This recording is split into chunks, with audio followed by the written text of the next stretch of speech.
तुलसीदास जी ने तमोमय, रजोमय, सात्विक अहंकार का जो वर्णन किया है उसमें 3 पात्र हैं रामायण में। शंकर जी का धनुष सात्विक अभिमान है, बाली में रजोगुणी अहंकार है और कुंभकर्ण में तमोगुणी अहंकार है। ये तमोगुणी अहंकार सबसे भयावना है। रावण के नगर में ये कुंभकर्ण रहता है, इसलिए नाम कितना बढ़िया चुना गया है इसका। जिसका कान घड़े के बराबर हो, तो क्या उसकी नाक छोटी थी क्या, या उसकी मूंछ या उसका शरीर छोटा था क्या? केवल कान का नाम क्यों लिया गया कि जिसका कान घड़े की तरह?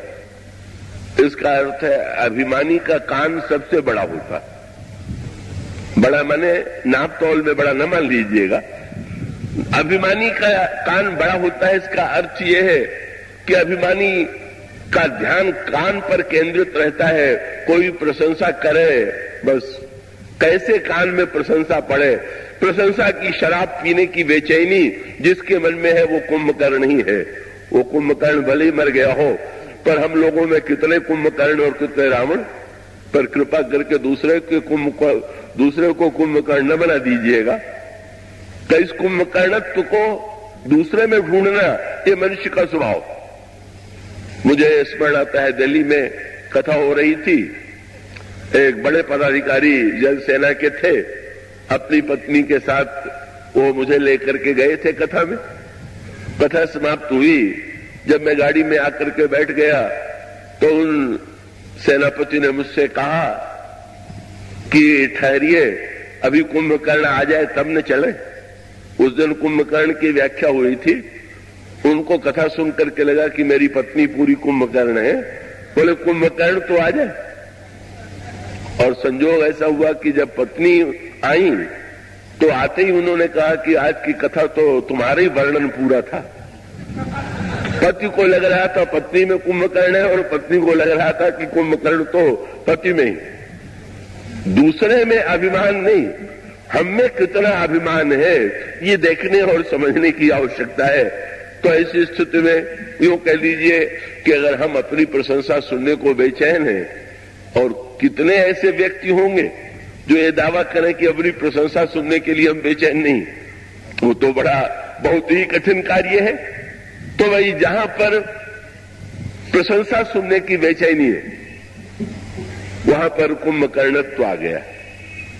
पर ये करता क्या है, आगे चल करके वर्णन आता है। इतना शक्तिशाली है कि उसको तो देख के ब्रह्मा घबरा गए। अगर कहीं ये दिन रात जगता रहा तो विश्व चौपट हो जाएगा। कुंभकर्ण पहले वरदान मांगने वाला था, 6 महीने जागे और 1 दिन सोए। सरस्वती जी ने बुद्धि बदल दिया। कुंभकर्ण ने कहा 6 महीने सोए और 1 दिन जागे। ब्रह्मा ने प्रसन्न होकर कहा ध्यान रखना, 6 महीने में 1 ही दिन जगना, और जिस दिन बीच में जगोगे जरूर मारे जाओगे। ये हम लोगों के कुंभकर्ण को भी ब्रह्मा जी ने यही वरदान दे दिया। ये जो हम लोगों का तमोगुणी अहंकार है, बड़ी कृपा किया। इतनी शांति से इतने लोग बैठे हुए हैं, जीवन में हजारों व्यक्ति शांति से अगर मिल रहे हैं, जुल रहे हैं, बात कर रहे हैं, तो आप समझ लीजिए कि जरूर कुंभकर्ण सो रहा होगा, तभी शांति है। अगर ये बुरे लोगों के मन में एक दिन कुंभकर्ण जग जाता है, चाहे व्यक्ति का कुंभकर्ण, चाहे समाज का कुंभकर्ण, चाहे जाति का कुंभकर्ण, कितना संघर्ष, कितना झगड़ा, कितना अनर्थ होता है ये कुंभकर्ण के जगने में, अभिमान के जगने में। कोई अभिमान जग जाए, मैं बड़ा हूं, मैं बड़ा श्रेष्ठ हूं, मैं धनी हूं, मैं बुद्धिमान हूं, मैं इस जाति वाला हूं, मैं ये इस तरह का व्यक्ति हूं, ये मैं जिस दिन जगता है उस दिन झगड़े प्रारंभ हो जाते।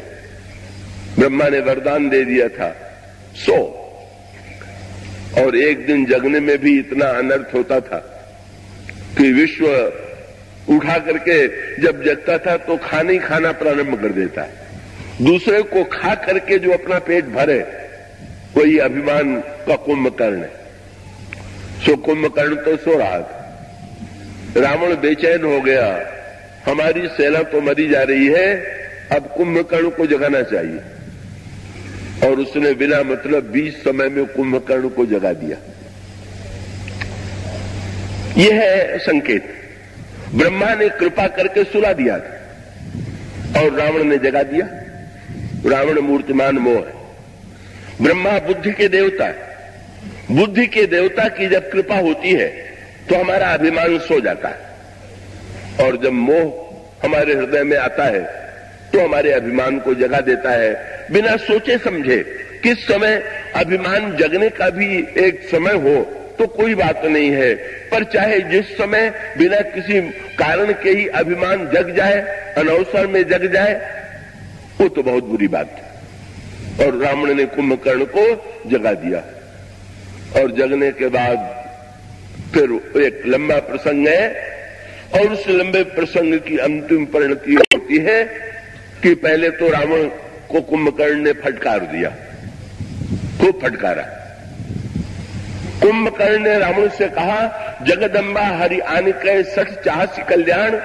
अरे दुष्ट रावण, तू जगदम्बा सीता का हरण करके कल्याण चाहता है। याद रखिए, पूरे रामायण में अगर रावण के लिए किसी ने सबसे कठोर शब्द का प्रयोग किया है रावण के परिवार और लंका के रहने वालों में, तो वो कुंभकर्ण। विभीषण शूर्पणखा भी फटकारती है पर उतने कठोर शब्द नहीं, और विभीषण ने तो चरण पकड़ करके रावण को समझाने की चेष्टा किया, लेकिन कुंभकर्ण ने तो रावण को दुष्ट कह करके भी पुकार दिया। लेकिन इतनी बड़ी विचित्र बात, विभीषण जी ने चरण पकड़ करके मनाया तो भी रावण ने उनको लात मार के निकाल दिया, और कुंभकर्ण ने दुष्ट कह करके फटकार दिया, तब तो रावण को लात मार करके कुंभकर्ण को भी निकाल देना चाहिए। पर ना, मोह जो है वो अभिमान पर कैसे प्रहार करेगा, उसको कैसे छोड़ेगा, उसको कैसे निकालेगा। रावण तो छोड़ने में अभिमान को समर्थ ही नहीं है। विभीषण के रूप में वो एक सद्भाव संपन्न सद्विचार को छोड़ने में समर्थ है, पर अभिमान को छोड़ने की क्षमता रावण में नहीं। और रावण पंडित भी है क्या, उसने मन में गणित कर लिया।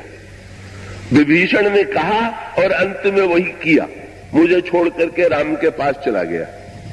पर कुंभकर्ण चाहे मुझे जितना उपदेश दे, पर लड़ेगा मेरी ही ओर से। ये भी एक कसौटी है क्या कि हम बातें बहुत बढ़िया करें, पर लड़ना हो तो रावण की ओर से लड़े, तो हमारी बात बढ़िया होने का कारण तो क्या हुआ। हम बात दूसरे की निंदा करें, आलोचना करें, दूसरे को दुष्ट कहें, और सब कुछ करने के बाद हमारे आचरण में उसी का समर्थन दिखाई दे, तो वस्तुतः हमारे कथन का तो कोई मूल्य नहीं है। इसलिए रावण को उपदेश ही नहीं दिया कुंभकर्ण ने। कुंभकर्ण तो राम रूप नेत्र बंद कर लिया और भगवान राम के रूप में डूब गया। जब लिखा तुलसीदास जी ने कि राम के रूप में डूब गया, तो किसी ने कहा महाराज तब तो बहुत ऊंचा। गोस्वामी जी ने तुरंत एक शब्द चुन दिया व्यंग, क्या, तो राम रूप गुण सुमिरत मगन भयऊ क्षण एक। बस एक क्षण के लिए समय, बहुत बढ़िया बात।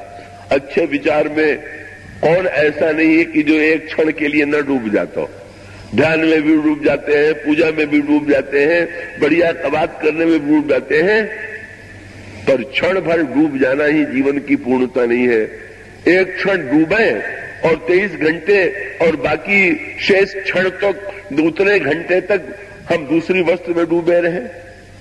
रावण ने डुबाने का प्रबंध कर लिया। किसी ने कहा ये तो राम के रूप में डूब गए, तो रावण ने कहा अब राम के रूप से निकलेंगे तो डूबने, इनको डुबाने के लिए और भी ले आओ। क्या ले आओ? राम रूप गुण सुमिरत मगन भयऊ क्षण एक, रावण मांगे कोटि घट मद और महिष अनेक। भय से और शराब ले आइए। अब राम के रूप में तो बहुत डूबे, पर जरा शराब में भी तो डूब ले। ये अभिमान को चाहिए कोई न कोई डूबने की वस्तु, शराब चाहिए। वो शराब हर तरह की हो सकती है, धन की सुरा हो सकती है, पद की शराब हो सकती है, पांडित्य की सुरा हो सकती है, उस सुरा को पी करके कुछ क्षणों के लिए हम भगवान की याद करें और बाकी समय में हम किसी न किसी वस्तु की सुरा पी लें, अपने को अभिमानी बना लें। यही कुंभकर्ण की वृत्ति है, यही अभिमान का लक्षण है। और परिणाम क्या हुआ?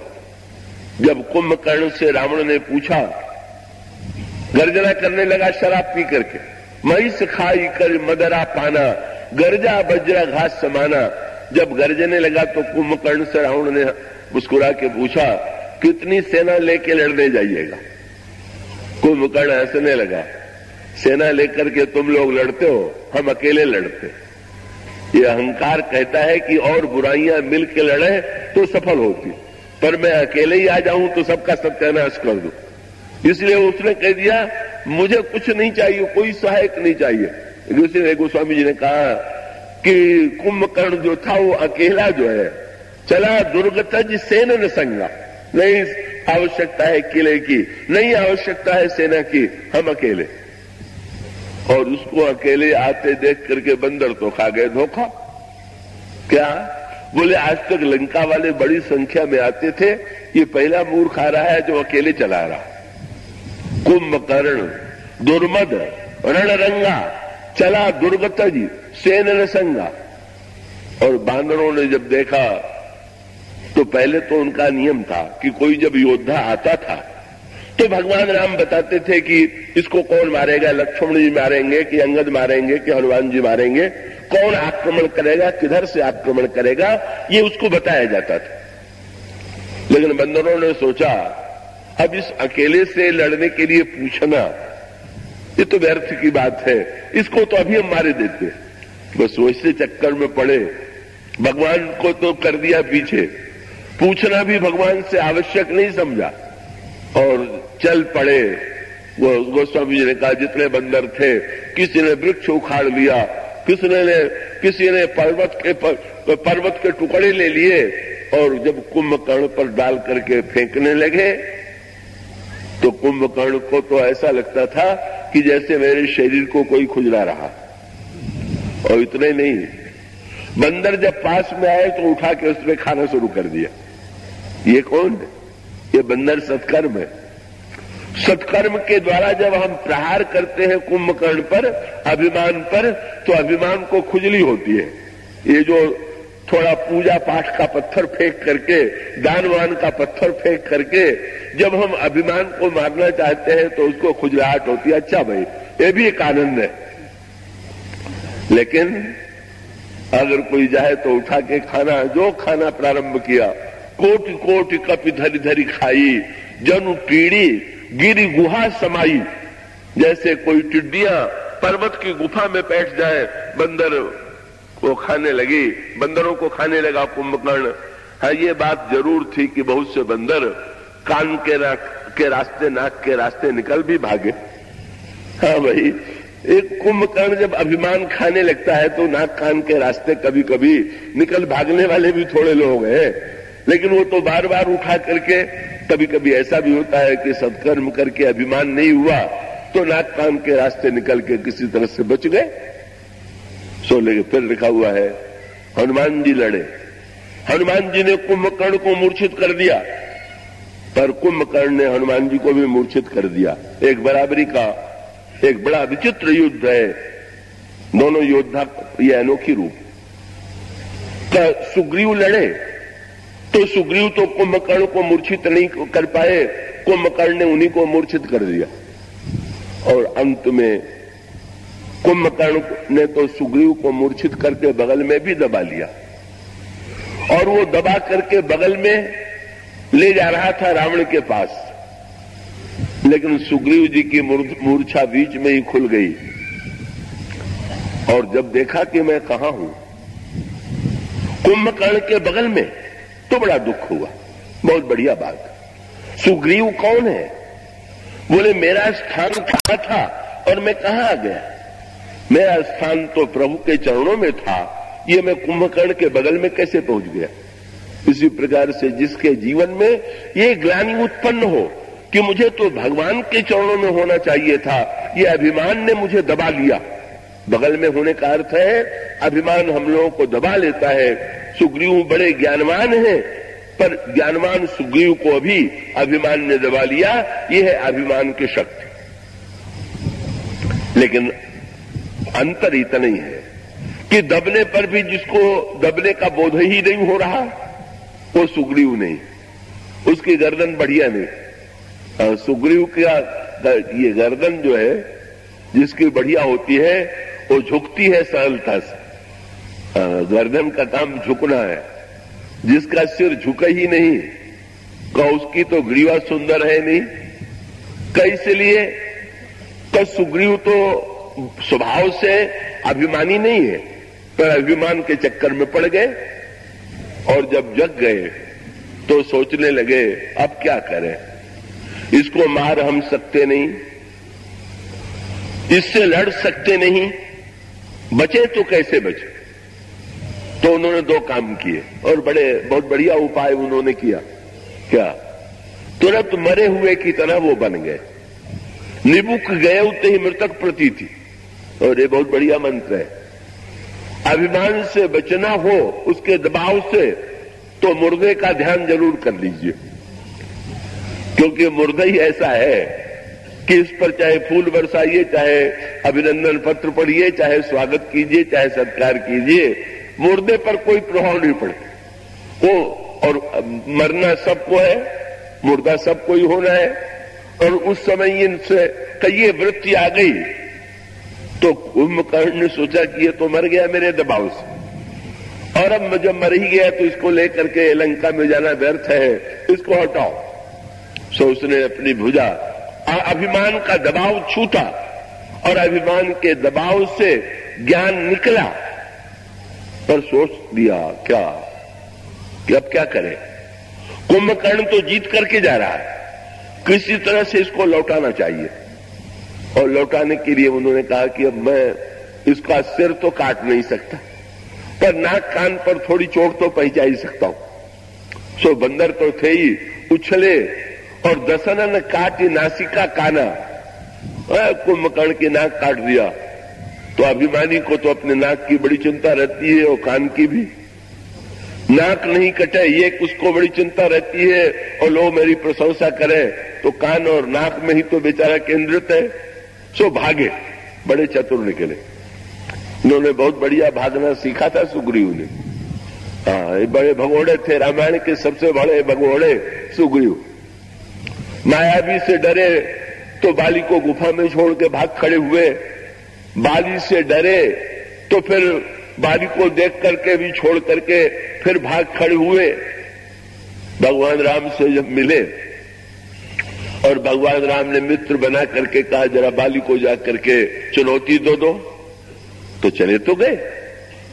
लेकिन जो ही बाली निकला और उसने मुक्का मारा, वही स्वभाव ज्यों का त्यों, तब सुग्रीव विकल हो भागा, मुक्का लगते फिर भागे।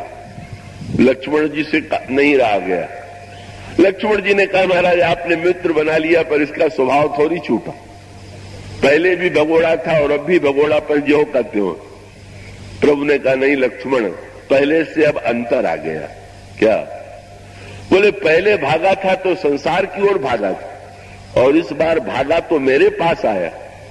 संसार की ओर भागना और बात है, और ईश्वर की ओर भागना दूसरी बात है। इसलिए भाई इसके भागने को इसका लक्ष्य बदल गया। अब भाग करके वो मेरी शरण में आ गया तो ये तो भागना सार्थक। सो भाई बाली से लड़े तो भागे तो भगवान की शरण में गए, और कुंभकर्ण से लड़े तो भागे, तो जाके भगवान ऐसी छलांग लगा के भगवान के पास जाके छिपे कि फिर उसके पश्चात भगवान के द्वारा कुंभकर्ण का वध हुआ। वो एक बड़ी सुंदर प्रक्रिया है। कुंभकर्ण जब सामने आता है तो भगवान राम उसकी दो भुजाएं काट देते हैं। ये अभिमान के दो भुजाएं, मैं और मेरा, यही दो हाथ है, इसको भगवान ने पहले काट दिया। और फिर कुंभकर्ण का मुंह जो था भगवान ने बाण से भर दिया। किसी ने प्रभु से पूछ दिया, प्रभु आपने इसका मुंह क्यों बंद कर दिया? बोले अभिमानी को अगर कान से प्रशंसा न सुनने को मिले तो फिर मुंह से अपनी ही प्रशंसा करने लग जाता है। इसलिए अभिमान का मुंह भी बंद कर देना चाहिए। न सुनो न तो दूसरे से सुनने की बेचैनी हो और न तो स्वयं अपने मुंह से अपनी प्रशंसा करने में डूब जाए।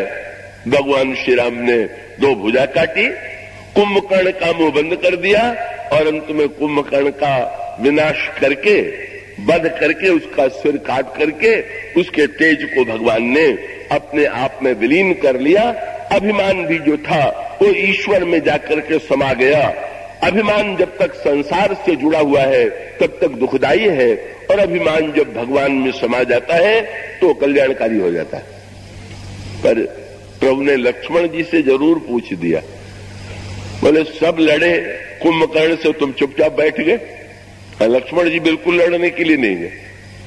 तो लक्ष्मण जी ने ही कहा कि प्रभु मैं जानता था कि सारे दोषों को, काम को मैं मिटा सकता हूं, क्रोध लोभ को जीत सकता हूं, पर अभिमान को तो आप ही मार सकते हो। इसलिए मैंने कहा कि अब आप ही लड़ो, आप ही मारो, ये मेरे बस की